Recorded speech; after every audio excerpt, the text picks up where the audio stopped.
Hello guys, welcome to my YouTube channel. This is Edge Kiddy Actor. Paki-like and share na lang ang ating mga videos guys at paki-subscribe na lang ang ating malit na bahay. Edge Kiddy Actor ang ating YouTube channel. May tutorial tayong gagawin guys para sa Rain 101 modem kung paano natin mag-change IMEI. Kadalasan kasi ginagamit natin iba't ibang SIM. So may mga IMEI tayong ilalagay na gagana lang sa mga SIM na gagamitin natin, like for example yung mga smart SIM na pang mobile promo ang promo na gamit. Kailangan natin mag-change sa IMEI. So turuan natin guys kung paano i-change sa IMEI ang modem natin na Rain 101, kung gaano kadali lang i-change sa IMEI. Ito guys, so ito yung modem natin guys na Rain 101. Naka-open line na ito guys, in-open line ng ating mga masters. So maglalagin tayo guys dito sa dashboard nya, 192.168.0.1 login. So naka-copy paste ko na kanina yung password ng modem na to, so paste lang natin, then login tayo, then punta tayo dito guys sa custom, click lang yung custom, login tayo ulit dito ang kanyang password tsaka username, copy paste lang, then login tayo guys. So dito punta tayo dito sa guys sa change IMEI changer nya. So click natin to, makikita natin dito custom, click natin dito, may lalabas na preset, gamitin natin yung preset. Then dito sa kanan guys, click mo lang ito, lalabas na dito yung mga IMEI na pang phone, lahat ng klase ng IMEI nandito na, in-indicate na ng ating mga master na nag-open nitong modem na to guys. So pili lang tayo ng ilalagay nating IMEI. Let for example, pang smart na IMEI, pwede na itong mga iPhone Pro Max IMEI.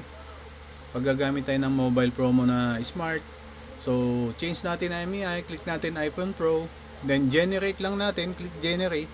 So yan yung IMEI na nakalagay na dito sa modem. So save natin guys, click lang save. Then okay natin. Then okay na yan guys. Magsisave na yung IMEI nilagay natin. I-restart na lang natin ng modem pagka hindi gumana yung SIM. Pwede man i-reset yung modem para mag-stick yung IMEI na nilagay natin. So ganun lang ang process guys, madali lang. Click lang preset, then iPhone IMEI, pili lang dito kung ano yung SIM na gagamitin mo, nagagana. Pili ka lang, madami naman ito. Pwede mong i-click lang kahit ano dito, then generate mo lang guys kung ano yung compatible sa SIM card.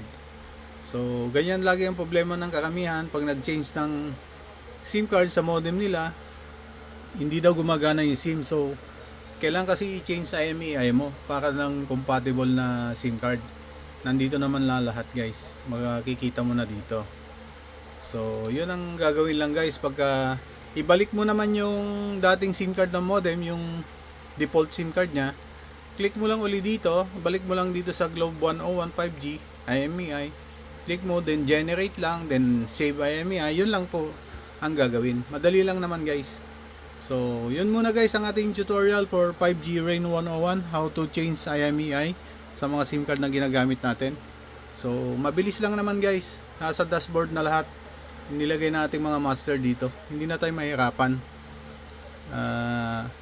Madami naman IMEI na dito na nakasave. Generate mo lang, kahit libo-libong IMEI magagamit natin dito. So yun guys, yun ang ating simple tutorial sa ating modem Rain 101 para sa pag-change sa IMEI para sa mga SIM card natin na gagamitin sa modem. So thanks for watching guys. See you to my next video again. God bless. I love you all. Don't forget to subscribe Edge Kiddy Actor YouTube channel ko. Paki-like and share na lang po. Salamat. Don't skip the ads. Paki-watch na lang mga ads natin. Thank you sa support. Love you all.